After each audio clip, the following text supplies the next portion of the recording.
की सच्ची बात है। एक गांव में हमने देखा कि एक माताजी बीमार पड़ गई। ब्राह्मण परिवार की बात है। माताजी बीमार पड़ गई तो फिर जो ज्यादा बीमार हो गई तो उसकी जो पुत्री थी उनको बुलाना पड़ा। वो याद कर रही थी हमारी बिटिया को बुलाओ, हमारी बिटिया को बुलाओ। बेटी आ गई। और बेटी आ गई, बेटी भी बुढ़िया थी और मैया भी 85-86 साल की होगी शायद, और उसकी बिटिया 60-65 साल की तो बिटिया होगी। वो भी दादी बन चुकी थी बेचारी बिटिया भी, लेकिन वो आ गई, अपनी मैया से प्रेम आ गई। अब वो तो इसलिए आई कि बस हम आएंगे, मरवे बारी है मैया, दिना 2 दिना में मर जाएगी। वो मरी नहीं। पुराना घी दूध खाए भाई कि जल्दी मरते भी तो नहीं है। वो मरी नहीं बुढ़िया। अब 4-6 दिन हो गए वो नहीं मरी, खटिया पे पड़ी बेचारी। डॉक्टर भी, अब ऐसा कोई गांव में होता नहीं था कि लोग ले जाएं वेंटिलेटर पर रख दें, में ऐसा कुछ था नहीं। बस ठीक है, गांव के डॉक्टरों को दिखाए, बोले अब कोई दवाई काम आम नहीं कर रही है, अब तो भैया सेवा करो। गांव के लोग हॉस्पिटल जल्दी ले नहीं जाते थे, अब तो जगह जगह हॉस्पिटल खुल गए, पहले गांव के लोग जल्दी हॉस्पिटल नहीं ले जाते थे। और वहीं अपने गांव के डॉक्टर वैद्य ने इलाज कर दिया, नहीं काम बात बनी तो सोले भैया राम भरोसे जो होगा सो ठीक होगा, ऐसा। तो वहाँ उस गांव की बात है, सच्ची बात है। हम देवी मंदिर पर बैठ के पाठ कर रहे थे और उसकी बुढ़िया बेटी आई, 1 लोटा चढ़ाया पानी दुर्गा जी को। बोले हे भुमानी मैया, हमारी मताई को ले काहे नहीं जात बुंदेली, मने हमारी माँ को ले क्यों नहीं जा रही है, ले जाओ जल्दी, मरे हम जाएं अपने, हमारी सबरी गृहस्थी बिगड़ रही है। अरे उस बुढ़िया से पूछो कि तेरे नाती पोते हो गए, अब तेरी कौन सी गृहस्थी बिगड़ रही है भैया। अरे मैया ने बुलाया प्रेम से, गर्भ में धारण किया, पाला पोसा, ब्याह किया, 4-6 दिन में तो देवी देवता मनाए हुए लगे कि जल्दी मर जाए। बड़ा बुरा लगा हमको कि अरे ऐसा कैसे हो सकता, एक ही बेटी और मैया मरवे की प्रार्थना देवी जी से करे कि जल्दी मर जाए। और तो और तमाम लोग मेरे पास आते हैं, महाराज जी बहुत दिन हो गए पड़े पड़े, आप आशीर्वाद दीजिए जल्दी पधार जाएं। क्यों, उनको चिंता है कि एक कमरा घिरा पड़ा है, खाली हो जाए। ये प्रार्थना करनी चाहिए मरने की, ये प्रार्थना करनी चाहिए कि कैसे उनका कल्याण हो, कैसे उनकी चित्तवृत्ति भगवान में हम लगा के रखें, कैसे हम उनकी सेवा कर सकें, हम उनको सुख कैसे पहुंचावें, ये बात हमारे मन में होनी चाहिए। कि ये प्रार्थना होनी चाहिए कि मर जाएं। किस जीव का कौन सा क्षण उसके लिए कल्याणकारी बन जाएगा नहीं कहा जा सकता है। पर संसार का प्रेम ऐसा है कि वो सोच लेता कि अब हमारे किसी काम के नहीं, तो चाहे भले मैया हो, भले बाप हो, भले भैया हो, भले घरवाली हो, भगवान इसको तो उठा लो। तुमको क्यों ना उठा लें भगवान। बोले ये किसी काम के, तुम किस काम के हो भाई, तुमको क्यों ना उठा लें भगवान। ये स्थिति है संसार। ऐसा समझने के बाद भी कोई संसार से प्रेम करता है तो उससे अधिक भाग्यहीन, उससे अधिक मूर्ख, उससे अधिक अभागा और कोई दूसरा नहीं है। ये संसार के जो शरीर हैं ये मलमूत्र के बर्तन ही तो हैं, इनसे प्रेम करना मलमूत्र के भांडों से प्रेम करना है। सच्चिदानंद भगवान से प्रेम न करके मलमूत्र के भांडों से प्रेम करते हैं और रोते हैं, अपना अमूल्य जीवन नष्ट कर देते हैं।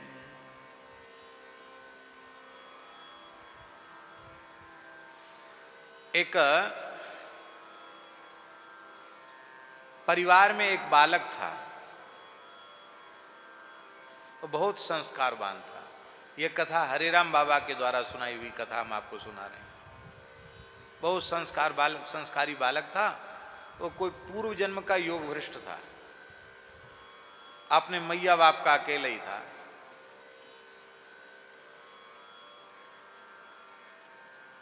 तो पूर्व जन्म का कोई संस्कार उसका था, तो संतों से बहुत प्रेम करता था।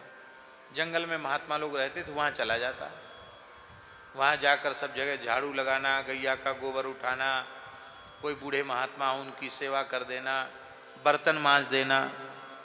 ब्राह्मण शरीर था, रसोई में भी जाता, रसोई में चले जाना।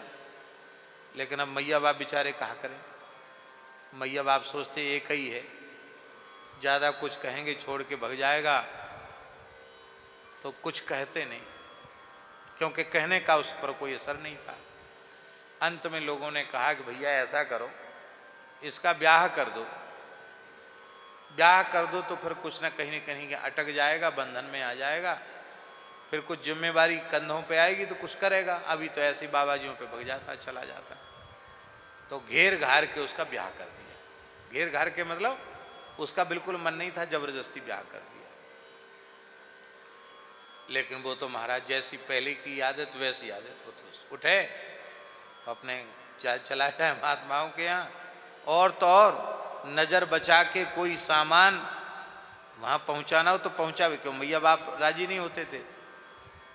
खेत खलिहान पर भी भेजो तो यही उपाय करता था कि यहाँ की कोई साग सब्जी बढ़िया चीज़ कैसे महात्माओं के यहाँ पहुँचा दें, सेवा में लग जाए, ये उसका भाव था। सब बात फेल हो गई, बच्चे भी हो गए, पुत्र भी हो गए, एक पुत्र हो गया।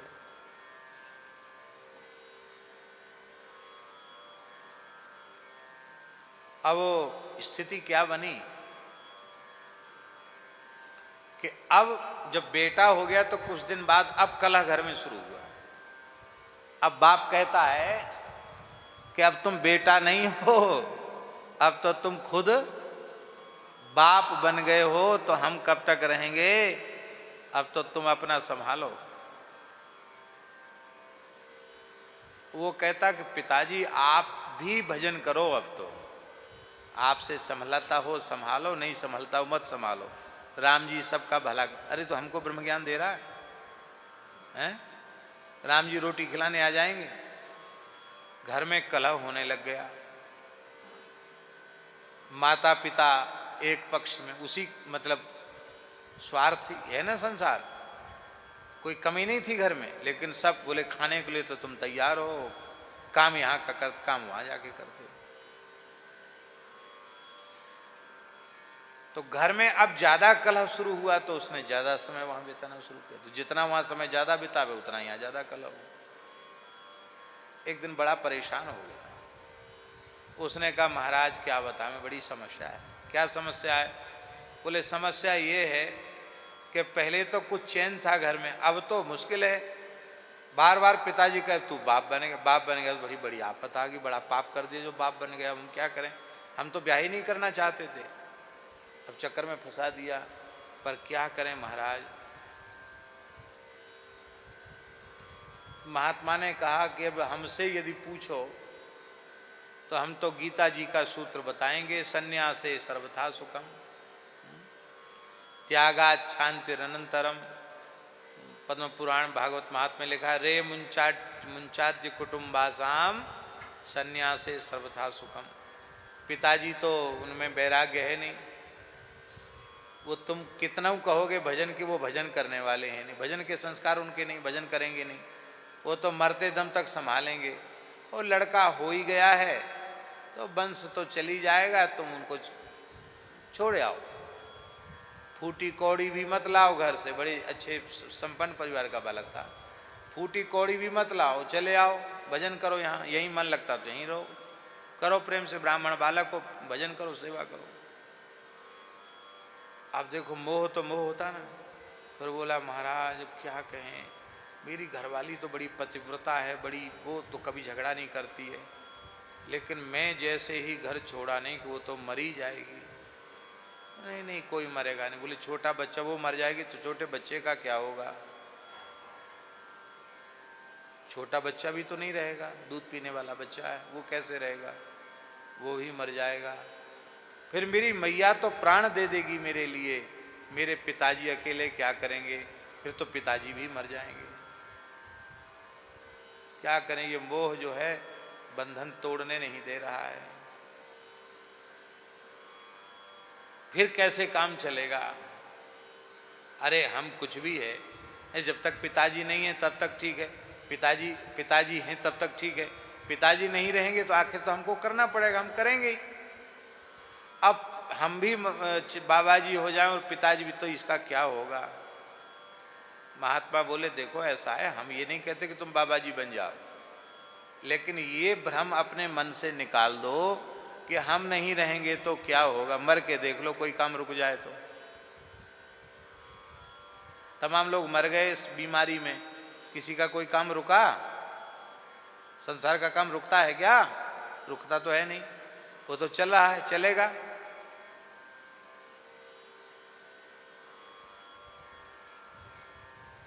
महाराज आप तो कह रहे हैं महात्मा है, लेकिन हमारे अभी बात बैठ नहीं रही है।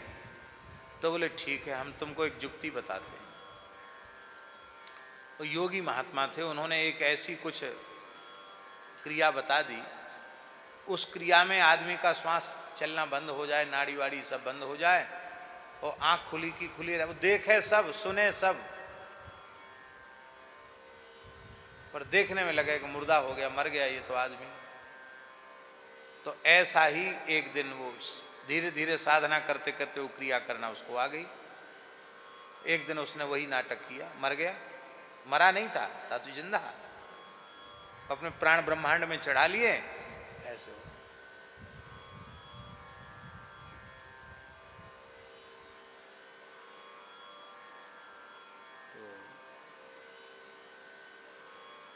तो माता पिता गए थे खेत खलिहान, खेत पर गए थे, और पत्नी घर में थी, और ये बेचारा मर गया। तो पत्नी ने देखा कि तो आंख खुली की खुली रह गई, हिलाया डुलाया, ऐसे देखा, नाड़ी वाड़ी कुछ नहीं चल रही। तो क्या बोली घर वाली, वो देख सब रहा, सुन रहा, अरे ये तो मर गया। हरिराम बाबा कहते थे ये तो निपुता मर गया, अब मेरा क्या होगा। अरे होगा क्या, किसी किसी को आदत होती है ना बोल के बात करने की, जो मन में सोचता है वो बोलता है, तो वो बोल के बात करती है। बोले अब मेरा क्या होगा, सब घर के लोग आ जाएंगे, चुड़िया फोड़ी जाएंगी, सिंदूर उजाड़ा जाएगा, फिर ये स्मशान जाएगा, तब तक तो हम कुछ खा पी भी नहीं पाएंगे, रोना और पड़ेगा, जो जो रिश्तेदार आएंगे उनके सामने भी रोना पड़ेगा। बोले कितना बढ़िया हलवा बनाया, इसका क्या होगा। तो बोली कोई बात नहीं, तो मर ही गया, पहले हलवा खा लो थोड़ा सा। तो बोल के उसने हलवा जो है थाली में सिराया था, पति के लिए सिराया था, और वो फटफट हलवा खाने लगी।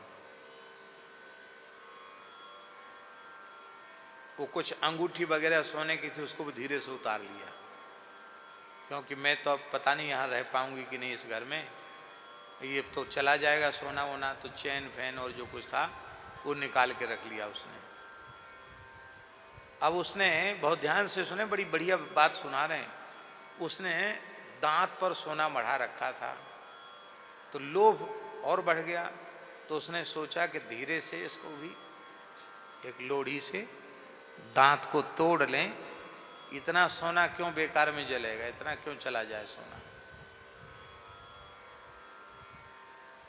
वो लोढ़ी उठाई, उसी से में मैया बाप आ गए, तो वो काम पूरा नहीं हो पाया।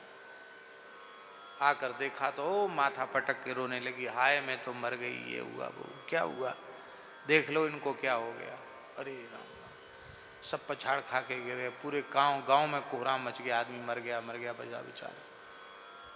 बोले अब तो क्या है, डॉक्टर वैद्य जी बुलाओ। बोले चेतना का कोई लक्षण इनमें, अब तो ले जाओ स्मशान ले जाओ।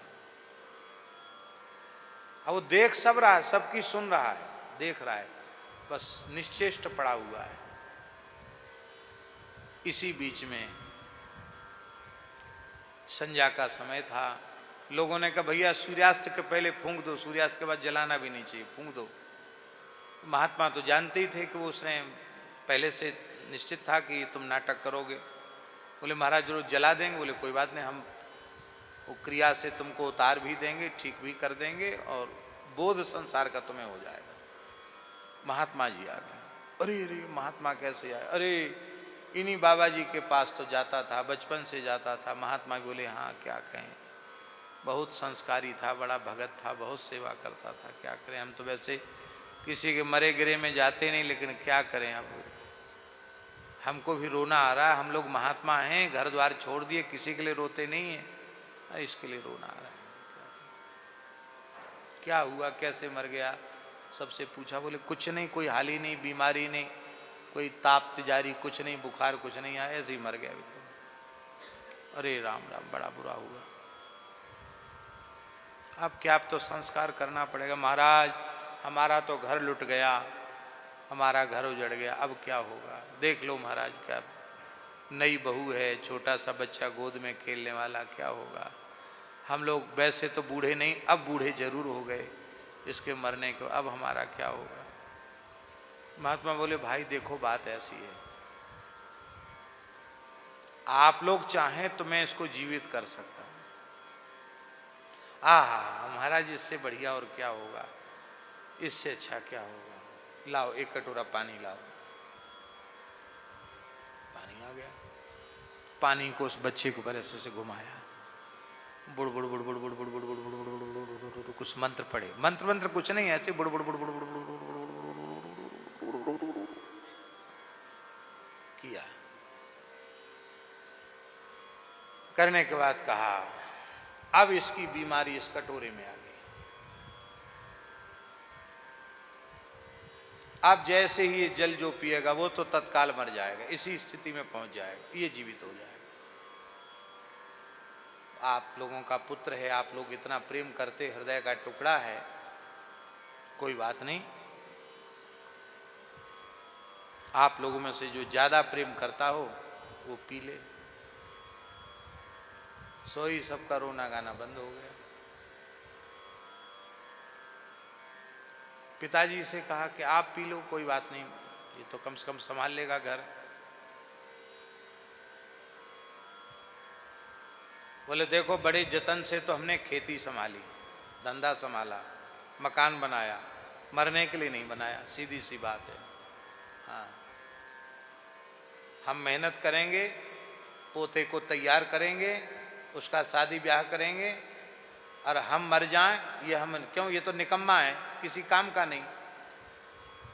पहले इसने किया क्या, बाप बन गया था तो भी तो कुछ नहीं करता था, यहाँ की सींक उठा के वहां नहीं रखता था।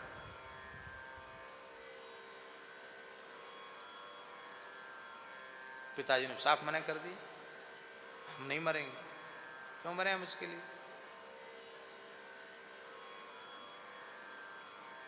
बोले माता जी से बोले कि आप तो माँ हैं, माँ तो जन्म भर रोती आप। उसने कहा मैं तो जरूर पी जाती, पर क्या करें, हमने आप संतों से ही सुना है पतिव्रता का न भाई होता है, न बेटा होता है, न बाप होती, न माँ होता है। पतिव्रता का तो सर्वस्व पति ही होता है। मैं मर तो जाऊं पर इनका कौन ध्यान रखेगा, इनका ध्यान रखने के लिए तो हमें जिंदा रहना ही पड़ेगा। अब दो लोग किनारे हो गए, मैया बाप, अब बचा कौन? पत्नी बची। वो समझ गई कि अब ये दोनों तो हाथ खड़े कर दे, अब मेरे ऊपर बात आएगी, क्योंकि ये तो फट से कहेंगे कि हम दूसरा ब्याह कर लेंगे, तुम अपने पति के लिए बलिदान कर दो। अब वो तो इतनी उत्तम कोटि की पतिव्रता थी कि मरने के बाद भी हलवा खा गई कड़ाई भर, कि भूखे पेट रोया नहीं जाएगा। वो इतनी उत्तम कोटि की पतिव्रता थी। सन्नाटा छा गया, बोले अब है कोई? तो धीरे से मैया बोली अब क्या कहें, अब तो कोई नहीं है महाराज, छोटा सा बिल्कुल बहू है, बहू है। बहू बोली देखो माँ जी बहुत हो गया, मैंने बहुत सहन कर लिया तुम्हारा, आपसे नहीं सहेंगे। हमारे बाप पे कोई कमी नहीं है धन की, हम अपने बालक को ले जाएंगे, अपने मायके में अपना भरण पोषण कर लेंगे, हम मरने के लिए राजी नहीं है। तुम्हारा बेटा तुम मरने के लिए राजी नहीं हो तो हम क्यों मरें?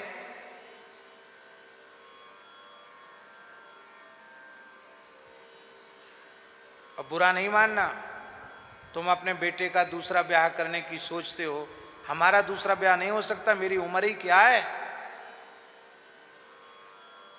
लड़ गई महाराज वो तो।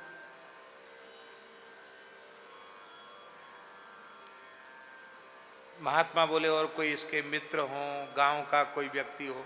गांव के लोग धीरे धीरे किनारे होने लगे। मैया बाप तो मर नहीं रहे, बहू ने हाथ खड़े कर दिए, दूसरा ब्याह करने के लिए राजी है। हम कहे वो मरेंगे इनके जीवन, मरे जिए ही अपने भाग्य से।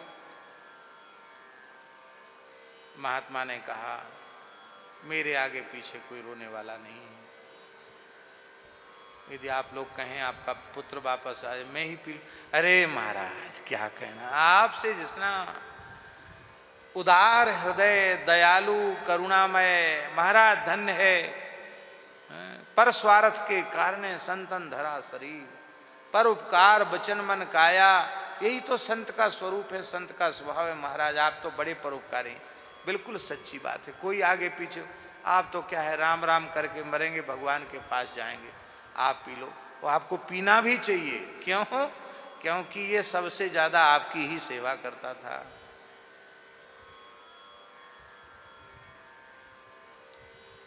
महात्मा बोले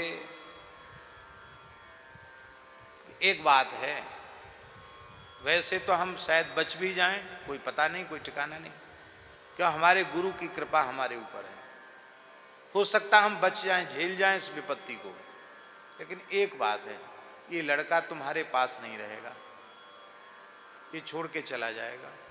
तो लोग अपने मन में सोचते थे ऐसे ही कोई छोड़ के जाता है, छोटा सा बच्चा है, इतनी सुंदर घरवाली है, इतना घर भरा पूरा परिवार है, खेत है, खलिहान है, मकान है, दुकान है, सब चीज़ तो है। अरे कोई घर छोड़ के क्यों जाएगा? बाबा जी के पास क्यों जाएगा? क्या रखा बाबा जी के पास, क्यों जाएगा? तो चतुर होते ना संसार के लोग, उन्होंने कहा एक बार जिंदा तो हो जाए, बाद में तो हम लोग रोग आके पकड़ लेंगे इसको।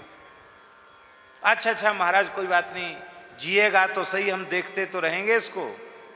हाँ सो तो देखते रहोगे, सामने रहेगा तो देखोगे ही, और क्या करोगे। तो हम पी लें? हाँ महाराज बड़ी कृपा, पी लो। वो कुछ था थोड़ी, कमंडल में गंगा जल था, वो गंगा जल कटोरा में रखा था, बुड़ बुड़ बुड़ करके खाली नाटक किया था। पी लिया उन्होंने, पी करके थोड़ा नाटक भी किया कि हाँ कुछ बेहोशी आ रही है, चक्कर आ रहे हैं। राम राम राम राम राम राम सीताराम सीताराम, राम राम सीताराम सीताराम,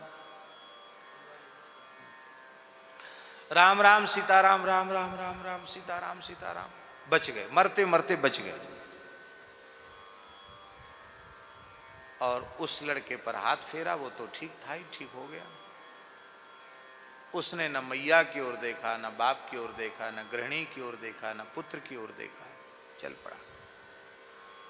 पिताजी, माताजी, पत्नी सब खाखरे पछाड़ खा के गिरने लगे, हाथ पांव जोड़ने लगे। बोले अब सबका असली चेहरा हमारे सामने आ चुका है। अब तक मैं धोखे में था, भ्रम में था, मोह में था, लेकिन अब मोह निशा समाप्त हो चुकी है और संसार का स्वरूप मेरे आंखों के सामने प्रत्यक्ष प्रकट हो चुका है।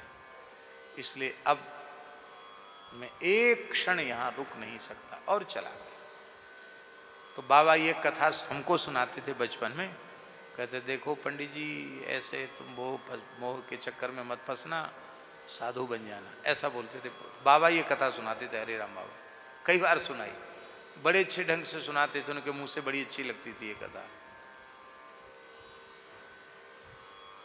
इसका आशय केवल इतना ही है, इस कथा का, इस कहानी का, इस कथा का, इस उदाहरण का आशय केवल इतना ही है कि यह मनुष्य को भ्रम है कि हमसे लोग प्रेम करते हैं। कोई किसी से प्रेम नहीं करता जब तक जिसकी जिससे स्वार्थ सिद्धि हो रही है, तब तक उसका उससे प्रेम जैसा व्यवहार है, प्रेम है नहीं। और हो भी तो प्रेम का निर्वाह संसार नहीं करना जानता, पर प्रेम करना भी राम जी को आता है और प्रेम निभाना भी राम जी को आता है, क्योंकि वो साक्षात मूर्तिमंत प्रेम का स्वरूप हैं, प्रेम विग्रह हैं। ऐसे प्रेम विग्रह श्री राम जी से प्रेम करना चाहिए। श्री राम जय राम, जय जय राम। श्री राम जय राम जय जय राम। सीताराम जय सीताराम सीताराम जय सीताराम। राधे श्याम जय राधे श्याम राधे श्याम जय राधे श्याम। जय जय श्यामा जय जय श्याम जय जय श्यामा जय जय श्याम। जय जय श्री वृंदावन धाम जय जय श्री वृंदावन धाम। श्री राम जय जय राम